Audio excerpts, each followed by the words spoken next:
wanted to start with a small story. You guys ever seen that gecko chameleon? I love that guy. It's the English accent or something. So whenever I have good news with my wife from work, like I have some good news to tell her on the way home, I'll text her and say, hey, good news. And she's like, oh, what happened at work? Did something good happen? I was like, no, I just saved $50 by switching to Geico. I do that every time I have good news. So I have good news for the church.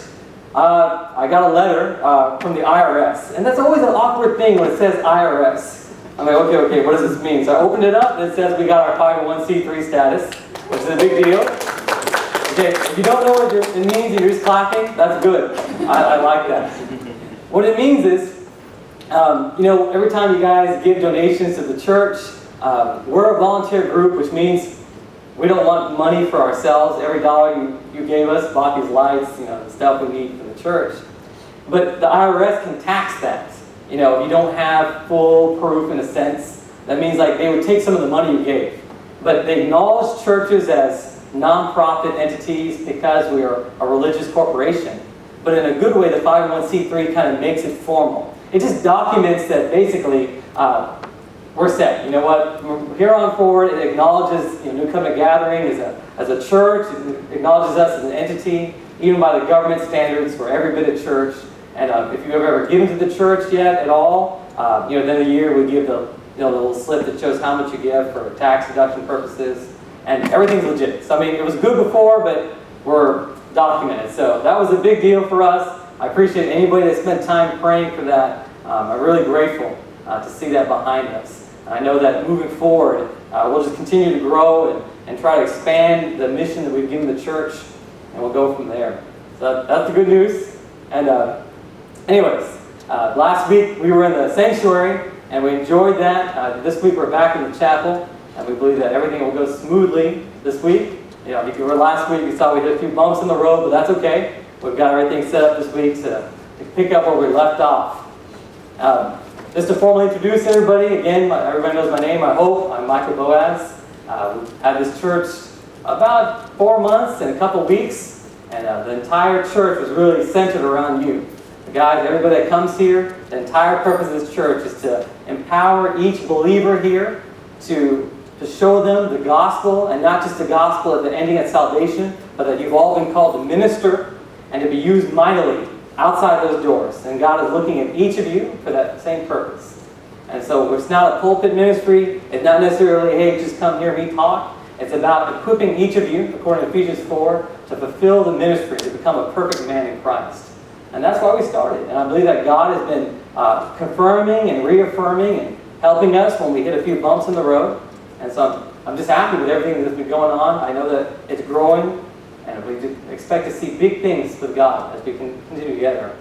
What do I want to talk about tonight? We've been talking about the covenant, okay? For the past several weeks, at least 3 or 4, we've been talking about the idea of what is this new covenant. Jesus Christ came to save us from our sins, cleanse us, redeem us. Here we are, children of God. So what happens next, in a sense, right? Okay, let's just say you went to church, you've been doing the church thing your whole life, and in a sense, you're like, okay, I understand God, I understand the Bible, maybe not everything, but I know what I need to know. I've kind of hit this kind of plateau, this kind of stalemate, and I want to be used mightily for God. I want to do something for God, but I don't feel like I'm being effective, or can I be more effective? And that's what started this whole series of what the new covenant is. And if you remember last week, we talked about the very idea of coming towards God. I asked you guys to study Hebrews chapter 8, 9, and 10. Did anybody do that? Yes. Look up one.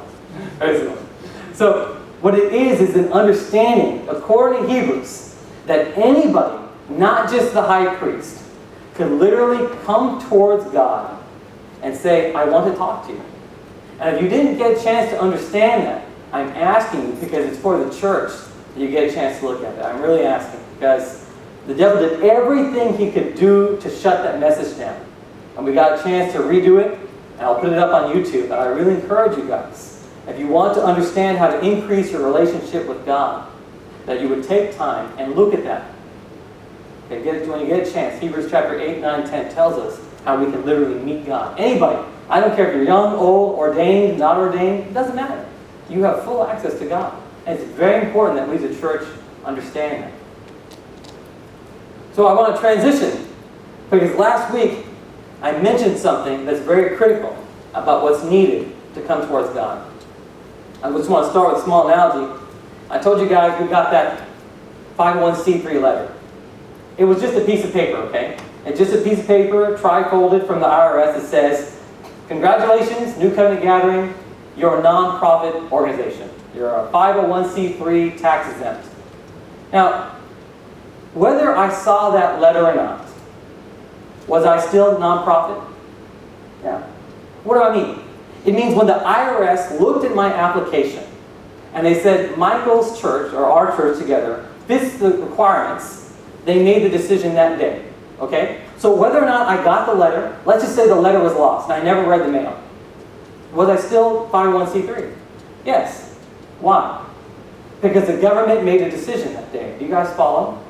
You see what I'm getting at? So whether or not I read a letter, they, over there in Austin, made a decision, said, hey, these guys fit the requirements, you're done. And they mailed me a letter. Black print, white paper, right? You follow where I'm going? So what happens is, I get this letter, and it says it made me aware of a decision that was already done. Okay? So that decision actually retrodates back to the first date, February 6th, is when New Covenant Gathering was born. But the letter, I read it this previous week. I'm getting some stares. Here's what I'm saying. Whether or not I saw the letter, the decision was made and activated. So in every essence, New Covenant Gathering became 501c3. The letter merely showed me what decision was made. The letter merely showed me the decision, but it was already made. I'll give you another example. Okay, let me just broaden the topic here. I'm getting a lot of stares. January 1st, 1863. Anybody ring a bell? Any history buffs? January 1st, 1863. We have teachers? No?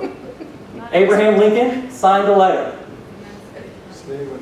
Emancipation Proclamation. Very good. Very good.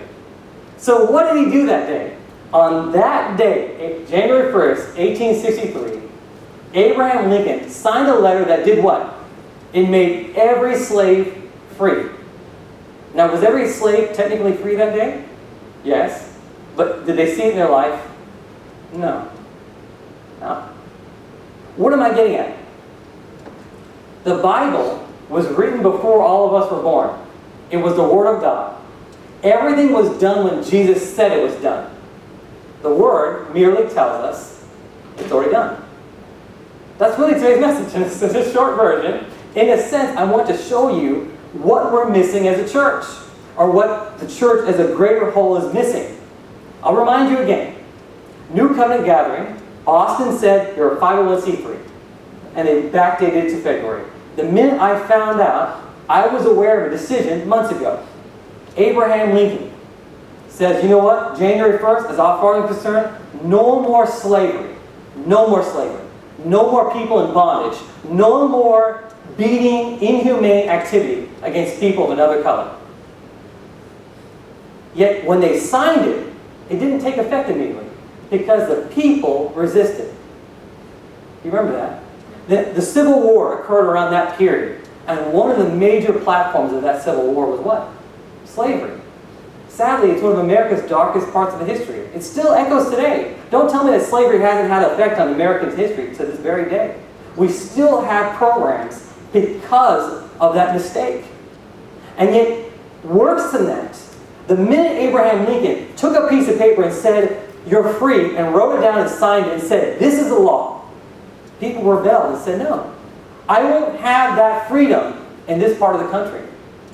Do you understand? It's hard to believe. It's hard to believe that the government would go out of their way, sign a piece of paper, and say, tell you what, from today on, all men, all women are created equal, you're free. Can I tell you, when Jesus died for us, that very day, he signed it with blood and said, you're free. You're free of your sin. You're free of the law. And yet what happened? People did what? We don't want it. We don't want that kind of freedom. We don't want what you're offering. You say, Michael, how do you start a sermon like that? It's very simple. I want to show you tonight what has been happening in churches across this country and across nations that's going on to this very day.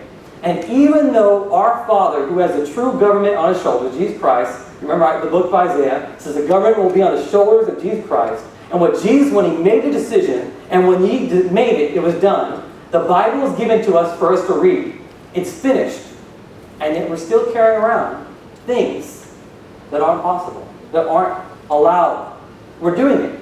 And just like the Civil War, there was a fight going on inside churches this very day, fighting against what Jesus said it's already done. Do you understand? And the sad thing is, it was done when Jesus died on the cross. It was done that day. So you say, what is the big deal? What are you talking about? What is such an issue that's happening all across this country? Now, I'm building up for a reason, because frankly, it offends a lot of people. So I might as well just tell you. You ready? Tithing. The tithe is a term that the Bible describes and uses, and churches are still practicing it. And I'll tell you what, I know there's kind of a reaction there. It's not biblical. It's not biblical. And why is that so important to me that I would spend an evening talking about it? Because it's not what I like to talk about. You remember last week I told you about going into the Holy of Holies? Yes. I said if you introduce the law, you reintroduce the veil. And if you keep playing with Moses' law, you keep getting the veil. See, my heart's desire is for everybody in this house to literally see God and to serve God with the rest of their life. And if I understand that there's a stumbling block, then my job, according to Ephesians 4 as a pastor, is do what? Move it aside. Now, I'm not saying that everybody in here is committed to that teaching, but I can tell you everybody in here knows somebody that is. And more than us being free of something that was freed 2,000 years ago, just like slavery was freed in 1863, it's our job to free other people. Would you agree with that? Would you not understand that if you've been freed from a certain law, then it's your job? Let's just say you're a slave, and you get word that Abraham Lincoln set you free. What's the first thing you're going to do? You're going to go tell your neighbor, or your family, or the other children that have been under bondage. They were born in slave houses. You would say what? Guys, Abraham Lincoln set you free. So let's get started. I'm going to tell you, it's not a fun topic. I don't do it casually, but I'm going to show you tithing limits your potential with God. I don't think you've ever heard that. Tithing limits your potential with God. So what we're going to do tonight is a very different kind of message. I want to show you what is tithing, why do people tithe, and what does the Bible really want us to do? Because I don't want people coming to a church saying, I don't tithe just because, or I tithe just because. I believe to fully fulfill the calling that God has given each of you is for you to know and understand the things you do with God. If you remember last week I talked about the Samaritan woman in John chapter 4. And she said, look, you worship on your Jerusalem, in your city, the way you want, and we should worship on this mountain the way I want. Do you remember that? John chapter 4. She basically said when Jesus confronted her, she told Jesus, do it your way and I'll do it my way. We both have Jacob as a father. That was her mindset. You remember I told you about the Civil War. There was a resistance to the covenant that Jesus offered. He said, in my blood is a new covenant which I will shed for you and for many. He said that at the Lord's Supper. And when the Samaritan woman hears this, she says, look, I'm not interested. So I'm telling you today, I want you to listen for two reasons. A, so that you have a reason for the hope of your gospel. There should be a pure understanding how you serve God. Two, I want you to understand how you can help others. Okay? Okay, so let's look at it together. It's not an easy thing for me to say.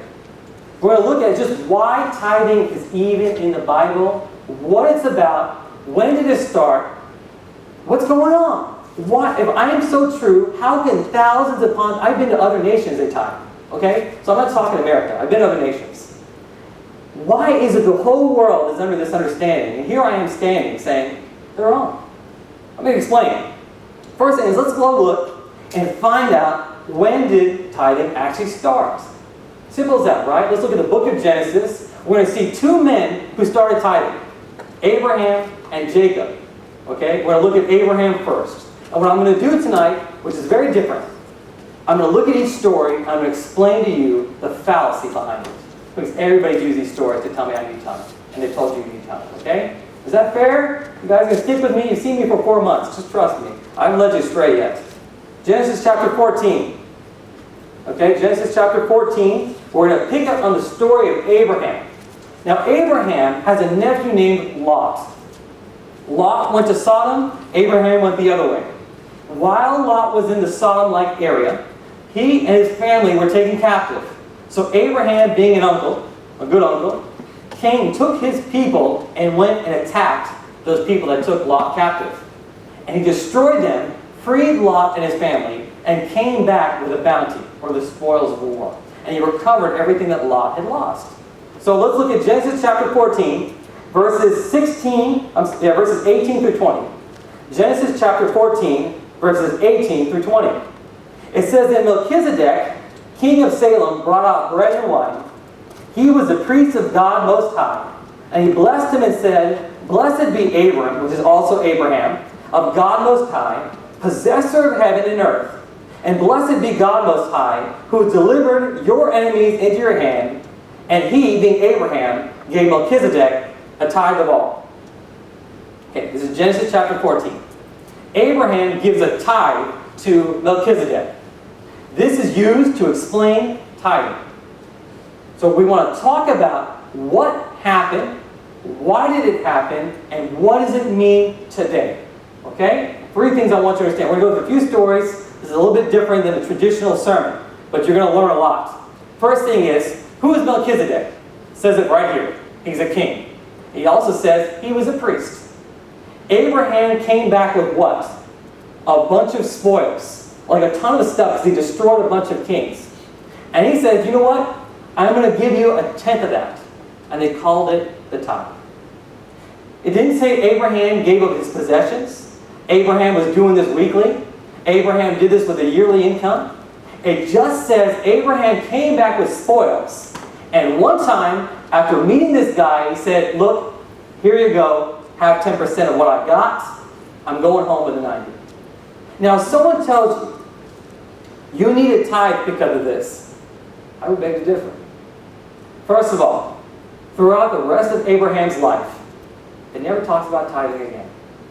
Not even once. All it says is Abraham didn't tithe of his possessions, which if you get into the tithing, we'll get to that later. You're supposed to tithe of your possessions. It just says what he took from somebody, he gave a priest 10%. Okay, tithe means 10%. Now, let me give you some analogies or reasons why people say you have to tithe because of Abraham and this Melchizedek. According to what we've been teaching, we've been saying that you're in the New Covenant, not the New Testament, you're in the New Covenant. New Testament is a set of books from Matthew to Revelation.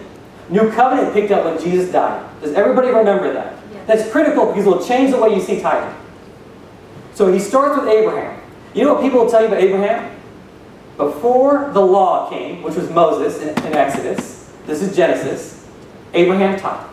So that's why you should tithe. Okay, that's very commonly said. So we're going to address that. But I want to continue. See, this is Genesis chapter 14, but we're going to jump all the way to Hebrews chapter 7, okay? Hebrews chapter 7 is New Testament, and it's going to pick up the exact same story and address what people are telling you, that you should tithe because this was before the law. So Hebrews chapter 7, verse 4. I want you to learn and listen. It says, now consider how great this man was. He's talking about Melchizedek, to whom even the patriarch Abraham gave a tenth of the spoils. And indeed those who are the sons of Levi, who receive priesthood, have commandment to receive tithes from the people according to the law, that is from their brethren, though they have come from the loins of Abraham. But he whose genealogy is not derived from them received tithes from Abraham, and blessed him who had the promises. Jumping ahead to verse 11, it says, therefore, if perfection were through the Levitical priesthood, for under it people received the law, what further need was there that another priest should rise according to the order of Melchizedek? Jumping ahead to verse 12, it says, for the priesthood being changed, of necessity there is also a change of the law. Okay, I read you 2 scriptures. Genesis chapter 14, Hebrews chapter 7. Same story. The author of Hebrews made it very clear that something happened with Abraham. That something happened that day. First of all, you should recognize, with Abraham, he met a guy named Melchizedek. And Melchizedek wasn't exactly human. It says Melchizedek did not have a father or mother or without genealogy. He wasn't even man. So it says that Melchizedek was even greater than Abraham. Some people will tell you Melchizedek is what they call a pre-incarnate Christ. I don't want to sidetrack you there, but here's what I want to point you out. Look at verse 5. The sons of Levi have a commandment to receive tithes, and Abraham gave a tithe. You catch that. Everybody take note. Priests and Levites have a commandment. They're told by God, you must take a tithe. Abraham gave a tithe. There's a big difference there. And I'm going to show that as we continue. If this is a little hard to believe, by the end of the night, you'll be like, okay, we get it. I'll show you. But to start, it specifically says the priesthood are commanded to take tithes of their brethren. So in effect, it's a law. But Abraham just did it because. Does it make sense? We're going to push ahead, and I'll come back to the story in a little bit. Let's go through Jacob. Okay, we're going to go fast tonight. If you got questions, you're more than welcome to ask me. Let's talk about Jacob. Jacob is the other man, pre-Moses law, that tithe. And so people will tell you, Jacob tithed, so I'm tithing. Let's go to Genesis chapter 28. Genesis chapter 28. Genesis chapter 28. This story picks up where Jacob was on his way after running from Laban. He had taken his two daughters, Rachel and Leah, and he bolted, and he was running away from him. So, Genesis chapter 28 picks up in verse 18 through 22. We're going to learn about tithing, guys. Then Jacob rose early in the morning and took the stone that he put at his head and set it up as a pillar and poured oil on top of it. This is the place where he saw Jacob's ladder. And he called the name of that place Bethel, but the name of that city previously had been Luz. Then Jacob made a vow saying, here, listen to the vow, listen for tithing. If God will be with me and keep me in the way that I am going, and give me bread to eat and clothing to put on, so that I come back to my father's house in peace, then the Lord shall be my God. And this stone which I have set as a pillar shall be God's house. And of all that you give me, I will surely give a tenth to you. So we have two men that have tithed traditionally from the very history of mankind. You have Abraham and you have Jacob. Now Jacob, he's a swindler. You can say, oh man, you know this man Jacob? You know this guy makes deals all day? That's not his first deal. That's not his first go-around. You know when before he ran from Laban, he would make deals with him. Hey, you take these sheep, I'll take these sheep. If you take these spotted guys, I'll take the other ones. Then when he meets Esau, before he thinks he's about to meet Esau, he thinks he's going to die, so you know what he does? He sticks the wife he likes and leaves, and he puts the concubines in front of them, and he holds on to Rachel and Joseph, and sends them in line. The guy just likes to make deals. If you reference tithing from Jacob, you should understand the context of why Jacob tithed. To get. To get what? What did Jacob want? I want to look at it again one more time. I'm going to show you why you don't need tithe. Jacob said his explicit reasoning for tithing is this. I want this. I want that God will be with me, that He'll keep me in the way, He'll give me bread and clothing, and I want to go to my Father's house, and the Lord shall be my God. Okay, let's just turn our eyes to Jesus for just a minute. I'm going to put my hand here, but I'm just going to talk about Jesus. What is Jesus' other name according to the book of Emmanuel and Matthew? Sorry, about Isaiah. I gave myself away. Emmanuel. The other name for Jesus is what? Amen. God with us, or God with man. Emmanuel, God with man. So Jacob is tithing for something that Christ did for you. Now at that time there's no Jesus, in a sense. There's no man Jesus. I know God and Jesus are from the beginning of time. I'm not questioning that. But there's no man Jesus. So if Jacob says, man, I don't know who's going to be with me, I don't have a promise of the cross that will continually follow me through thick and thin, I better tithe. But if you tithe according to Jacob, you're saying Jesus is not with you. Let's look at another one. He says, keep me in the way that I'm going. Jesus' words said what? I am the something, truth, and the light. I am the way. So Jesus is always your way. He's always your true way, and He's the way that gives life. And Jacob says, man, if I tithe, keep me in the way. What else did Jacob say? Give me bread to eat. Jesus said, I am the true something from heaven. I'm the true bread. Do you see Jesus, when He said, I fulfilled the law, He fulfilled all the law? You guys follow that? Jesus fulfilled every bit of the law. So Jacob asked for more. I want clothing. Jesus is our perfect covering. Psalm 91, and even at Matthew 23, at the end when He looks at Jerusalem, He goes, oh, Jerusalem, Jerusalem, thou that killest the prophets, how long I would love to bring you as His chicks and spread my wings over you. Jesus is your eternal covering. Any spiritual attack. It says that anybody who calls on the name of Jesus will be saved. That's your covering. That's your clothing. It's Jesus Christ. What else does Jacob want? The man wants a lot of stuff. He says, the Lord shall be my God if he tithes. If I give you 10%, I'll make you God. Please don't quote that to me. That's very sad. Let me tell you what Jesus did. We talked about earlier when we were singing. He ripped the veil. Jehovah is always your God now. Jesus is always my God. Jehovah God is God. Because of Jesus Christ, I can call God Father. I don't need a tithe to call God Father. Jesus made that able. Okay? Last one. He said, I'll set this pillar up and call it the pillar for God. Jesus said, I'm the what? I'm the cornerstone. He is the church. He is the cornerstone. He is the elect. Jesus is the chosen one.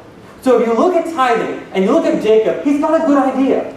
He says, I want all these things and I'll tithe to get it. Jesus says, I gave you all these things. Just love me. Okay? Okay? So don't tell me about pre-law tithing. So let's continue. Okay, we talked about Abraham. Abraham, remember people say, Abraham, if someone tells you have to tithe because Abraham did it, can you remind them in Genesis chapter 8, after Noah, remember he flooded the world, and Noah's boat came back down, the water drained? Do you remember that? In Genesis chapter 8, it says that Noah built an altar. This is pre-law. Pre-Moses, Old Covenant, all that before that.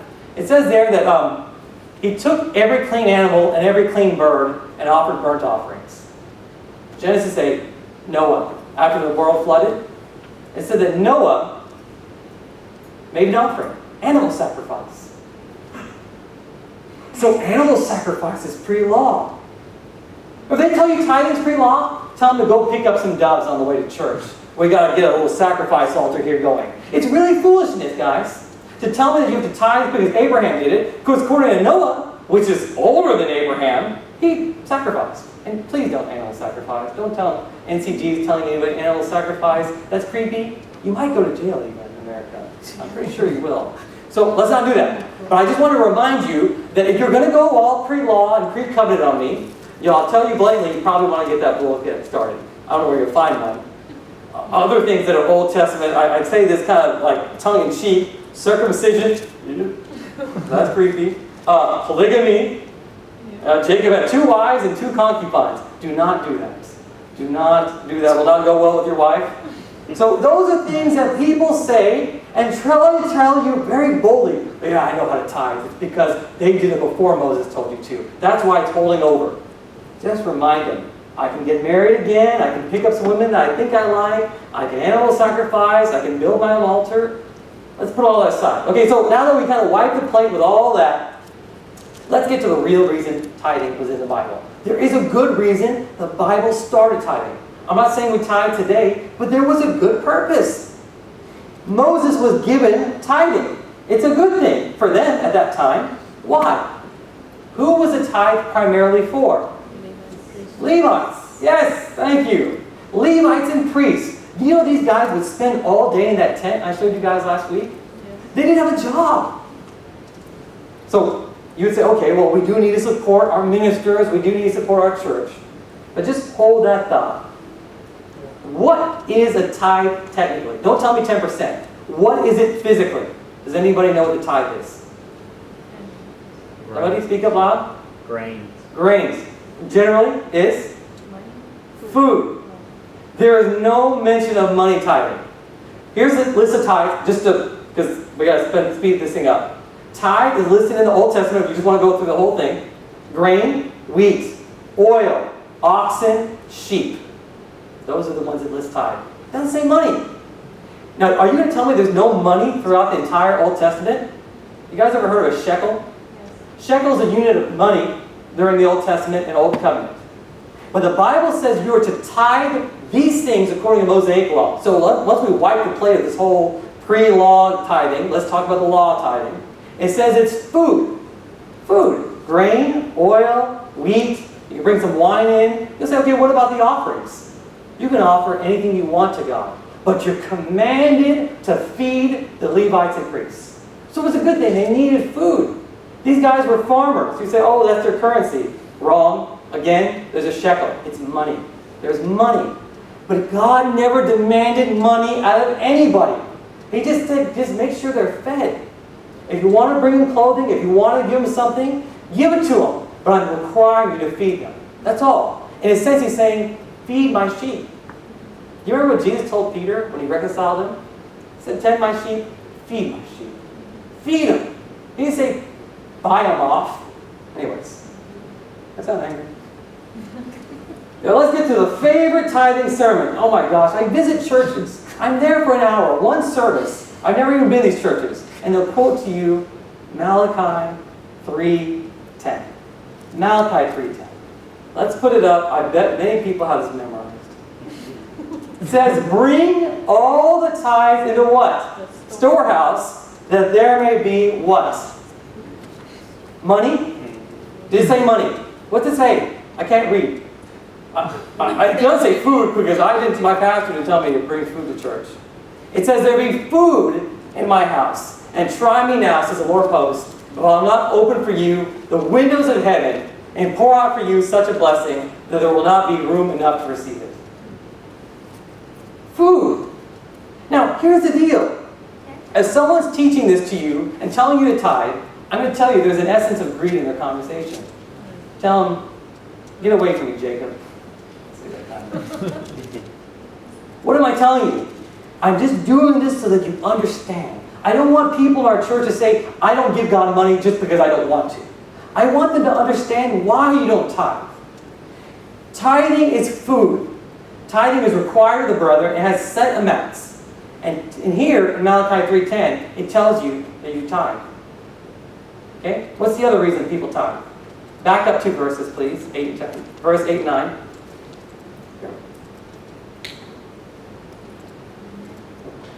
Will a man rob God? I have people I'm trying to bring to church.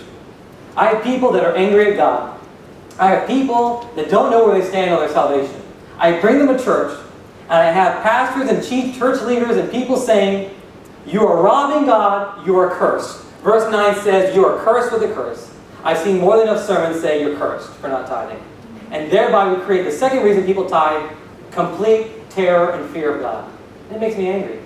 It makes me angry because I'm trying to tell them about the love of God and how God has sent His Son, destroyed Him, beat Him to pieces, hung Him by His own hands. And you're hitting up people saying, if you don't tithe, you're cursed. You know what Galatians 3, verse 13 says? That Christ became a curse on account of our curse. You can't be cursed. This is Old Covenant. This is Old Testament. You can't be cursed if you don't tithe. You're not cursed. Don't let anybody tell you you're cursed if you don't tithe. A lot of well-meaning believers say, you're cursed if you don't tithe. You've got to. You can't. You can't be cursed. Then Jesus Christ is real. This cross didn't do anything. It's a worthless cross. I say that carefully. It means He didn't finish the law for me. Jesus came to fulfill every law. He didn't leave tithing out. So that brings me on the next point. I had a pastor tell me, Michael, Jesus told you to tithe. Okay, let's look at it. Matthew 23, verse 23. Matthew chapter 23, verse 23. It says this. Jesus is talking to Pharisees and scribes. It says, woe to you, scribes and Pharisees, hypocrites! For you pay tithe of mint and anise and cumin, and have neglected the weightier matters of the law, justice and mercy and faith. These you ought to have done without leaving the others done. And there we have the final reason to tithe, and albeit for them, maybe their best reason.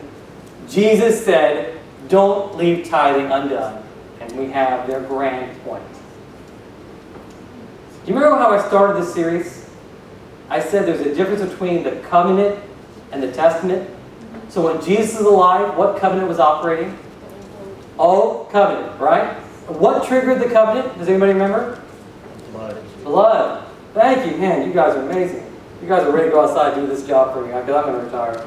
Here's the deal. The covenant of Jesus did not start till he died. That's Hebrews, actually. Hebrews chapter 9. And we'll just scan it real quickly. Hebrews chapter 9, verse 16 says, "For where there is a testament, there also must necessity be the death of the testator. For a testament," or again in this word covenant, "is in force after men are dead." So Hebrews 8 reminds you, in case you guys forgot, that Jesus' covenant did not take effect till he spilled the blood. That's why at the Last Supper, when he sat with the disciples, he goes, "Guys, break this bread. This is my body given to you. Take this cup, because in this cup is the blood of the new covenant." So when he handed them his cup, it was a prophetic action to say, "I'm about to give you my blood physically," and thereby trigger the new covenant. So when people tell you, Jesus told you to tithe, remind them what Hebrews 8 says. It says the covenant was in effect. Now, if that weren't clear enough, let's do some other things that Jesus said that were a little bit more Moses. Do you remember in the book of Luke, it says that 10 lepers came to him and came for cleansing? Yes. I don't remember that. I think it's Luke 17, I'm not sure. It says that 10 lepers came. And Jesus said what? Go show yourself to who? Priest. Do churches have priests now? I sure hope not. If you're going to church with a priest, you probably want to check what the Bible says about that. Priests are who? Sons of Aaron. There's no priesthood in the New Testament. It changed. I should say it changed. Jesus is now our high priest. Well, we don't have a Jewish group only of priests. So it said, Jesus told these 10 lepers, show yourself to the priest. That's a good hint that the Old Testament was still in practice, or Old Covenant was still in practice. They had to go do what? It said, go show them the testimony that Moses, go do the ritual that Moses required for leprosy. What that was in the book of Leviticus, there was a set of rules that if you were a leprosy and you were cleaned, you would go to the priest and you would take hyssop and a dove and running water and you would spill the blood of the water and it would send the other bird away and it would show that your leprosy had been cleansed. And Jesus told 10 men, go do what Moses said, which means the old covenant is still in force. Until he died. Jesus knows the Bible. I don't need to tell Jesus the Bible. He's trying to tell you the Bible. I don't need to tell Jesus, look, this is how it works. He knows that. We're trying to re-quote Jesus like that's what he meant. It's sad. So, I don't even want to spend much more time on this. What I want to show you is why did I tell you this? See, here's my issue about giving. You can't say, I give this way because I want to. Let me clarify that. Many people say, Michael, that's good that you don't believe in tithing, but I do, and God's not offended. I hit a pause button there. How many of you guys are familiar with Galatians chapter 3 and Galatians chapter 4? Because we're calling it law now. Let's forget this pre-law stuff. Let's just call it what it is. It's Moses' law. Galatians 3, verses 1 through 3. Galatians chapter 3, verses 1 through 3. It says, O foolish Galatians, who has bewitched you that you should not obey the truth, before whose eyes Jesus Christ was clearly portrayed among you as crucified? This only I want to learn from you. Did you receive the Spirit by the works of the law, or by the hearing of faith? Are you so foolish? Having begun in the Spirit, are you now being made perfect by the flesh? Galatians 4 says, tell me, you who desire to be under the law, do you not hear the law? What is he saying? What did Paul say that he got so angry about? He said, you tried pulling a stunt with tithing. It looks like you don't even see Jesus. That's what he just said. I'm going to repeat that. If you try going back to tithing, it looks like you never saw Jesus. That's what it looks like to God. You're telling God, Jesus Christ isn't good enough for you, so I'm going to tithe because he didn't finish the job. Let me throw a tip on there. Hey, you're bleeding. Maybe I can cut myself for you. It's ridiculous. Okay? That's why we don't tithe. Because you're spitting that this didn't finish the job. You can't tithe. And you should know why you don't tithe. Not just, well, 10% is a lot of money. I don't know if it should be, pre or net tax or pre-tax or post-tax, or do I take a deduction off that? Cut it out.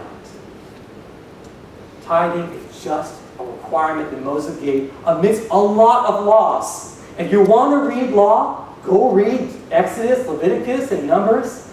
Deuteronomy repeats all of that for the people that came after the wilderness. Look, I read the Bible every day, okay? It's not there. New covenant practicing is not tithing. So why do I say all that? I want you guys to be a people that can explain exactly what God wants of you. Don't tell me, I feel this way, I believe this way, or, this is what I think God has. I had a group of men, biblically sound, surround me, telling me this is what I feel about tithing. I said, I don't care how you feel. What does the Bible say? If the Bible doesn't say it, please don't tell me from a pulpit this is how we're going to operate. I will tell you New Covenant Gathering operates solely because Jesus said so. That's how we started this. Simple as that.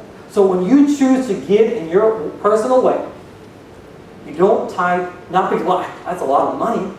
Don't tithe, well, maybe I can hit you next week. I'm a little late on my bills, let me get you next week. I hear all sorts of things. We don't tithe because Jesus paid the tithe. Is that clear? Is that good? So let me tell you what giving means, okay? I'm going to show you a very powerful truth on how to give and how to see giving operate. It works for me. It works for people I teach. I promise you. We'll close it up. And I want to close with these thoughts.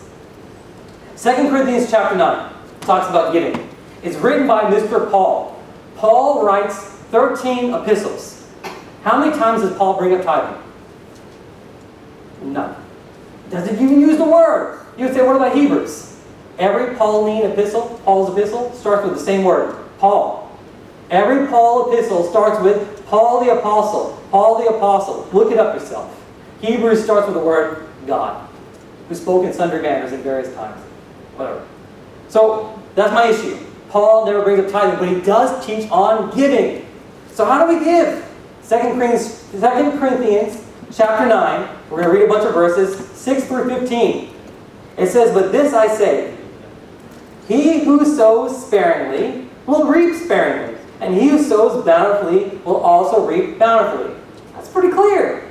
So let each one of you, he's talking to you, gives as he purposes in his heart, not grudgingly or necessity, for God loves a cheerful giver.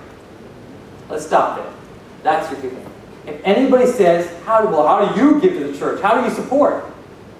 What Paul just said.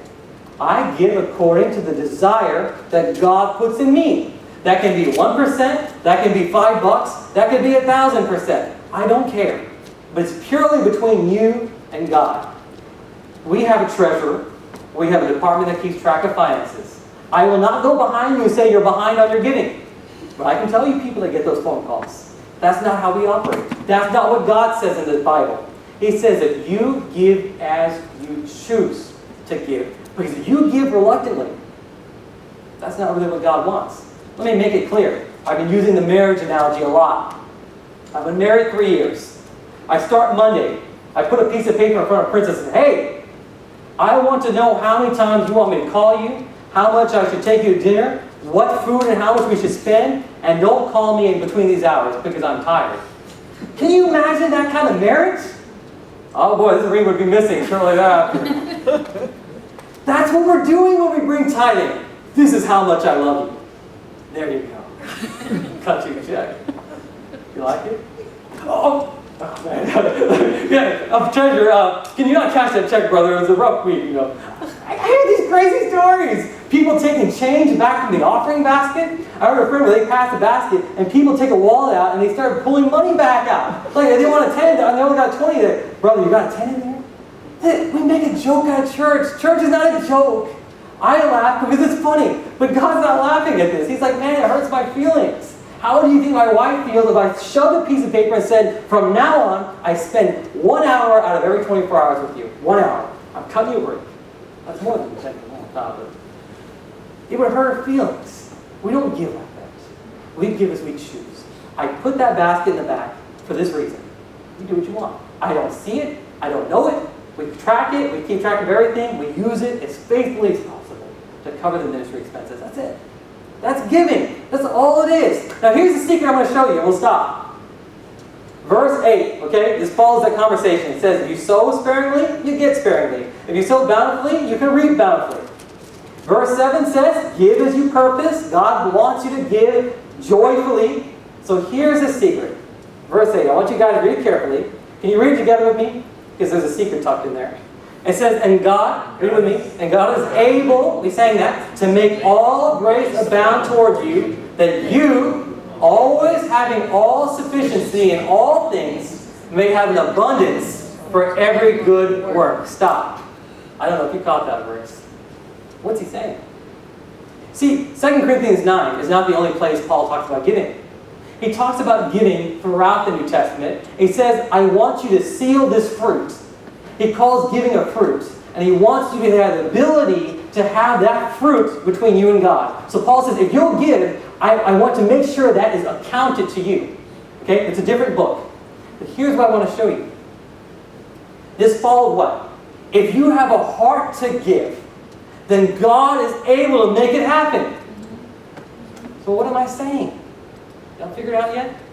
It says if I want somebody to build a ministry in India and build a church, and my desire is to support them, and I don't have the money, God says I'm more than able and to have all sufficiency that you'll make it happen. You want to learn giving? Have a purpose to give. Start asking God, saying, I need those finances. I know you can provide, and I want to give it to them. And God says, I'll bless you for giving. That's how it works. It's crazy. That God would literally thank you for giving money that He gave you. So if you really want to receive money, and people have all these tricks about tithing, and they'll lie to you, say, sow into this ministry and do that. If you really want to see money come, and people say, oh, you sow into this storehouse, you get 10%. Forget that. If you really want to see money, you say, God, my heart's desire is to see this part of Houston rebuilt.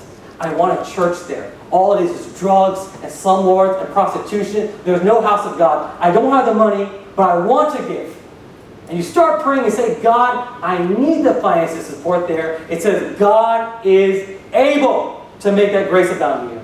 That's what it's saying. Do you understand? Does everybody understand? Head nod, anybody? Does everybody understand it? Yes. It means He's able to make that happen on account of you. That's the real giving. Do you see how silly tithing looks now? It's comical. It's children-like. It just makes you look like a little kid to me. When you understand this verse, when I counsel, we'll stop here. But when I counsel young men going to college, I say, Michael, I'd like to have a nice degree. I'd like to get a good salary. But there's no problem with that. There's nothing wrong with saying that. But I said, here's a secret. If you want to see God touch you at your job site, make big plans for God, and God will raise you up in your company, pour in you finances, and you'll be able to start a church like I did. How about that for an answer? I don't have some secret trick. I'm not calling people for money during the week. I don't threaten people saying you're cursed if you don't give to this church. You know what God does? He gives me the money. I don't have to ask people for money. You know why? God gave it to me. That's that verse. I don't hit people for money because God gives it to me. Now, I'm grateful for whatever you give. But here's what you're doing. You're enabling us to increase. But now I'm asking you, do you have plans for God? Have you made plans for God? Do you have something in your mind that you say, I want to do this for God? If you're asking for a job, if you're asking to finish a good school, if you're trying to get in, don't just cut it short. Tell God, listen, I want to finish this program. But God, I know when I finish, I'm going to take care of a ministry for you. Even if you're not going to be a pastor, you say, listen, I'm from this country, I'm from Venezuela, I'm from South Africa, I'm from India. And even though I'm here in America, my heart cries for them. I can't be there right now. All you say is, Lord, I know some ministers in that area, and I'm going to find a way to take care of them. If you will take care of me at my job and give me the finances, I can freely cut some checks. That's why Jesus said, freely receive, freely give. How is it free? Because God gave it free. He used it at the cost of His Son, but He gives it to me free. And now I receive freely, and I can give freely. That's the secret of finances. And people don't talk like that. Okay? Let's close it up. Here's what I want you to do as we come together and pray. All of us know somebody that's tithing, or a friend that's tithing, or a family member that's tithing, or a church that's tithing. Or maybe you know all four. I'm going to ask you as a church, as a body, as we start praying, that you pray God would use you to open their hearts. If you want to stand with me on this prayer, stand. But I'm asking you, can you take hold of this message and say, I'm not going to sit here on this Emancipation Proclamation and say, me and my family are free from the slavery and from the bondage. Are you not going to turn back and tell your friends, hey, don't tithe. Don't tithe. Use that money for God, but don't tithe. There's no need. And more than tithing, the Bible warns you, don't fall from grace. Don't trample the precious blood of Christ. I'm not threatening, I'm asking you. Don't introduce tithing in your life. It's a dangerous thing. Don't. Just thank Jesus. If the offering plate comes around and you don't have money, or you can't give 5% or 8% or 13%, it's okay. Give. If you want to give something, you want to hold back, don't feel guilty. The devil will do everything he can to destroy that thought. You know, last night I had a dream. I fought with the devil about this message. I fought with the devil last night. I got it quits. Don't let him win in this house. Don't let him win. So let's pray, guys. Stand up, let's pray.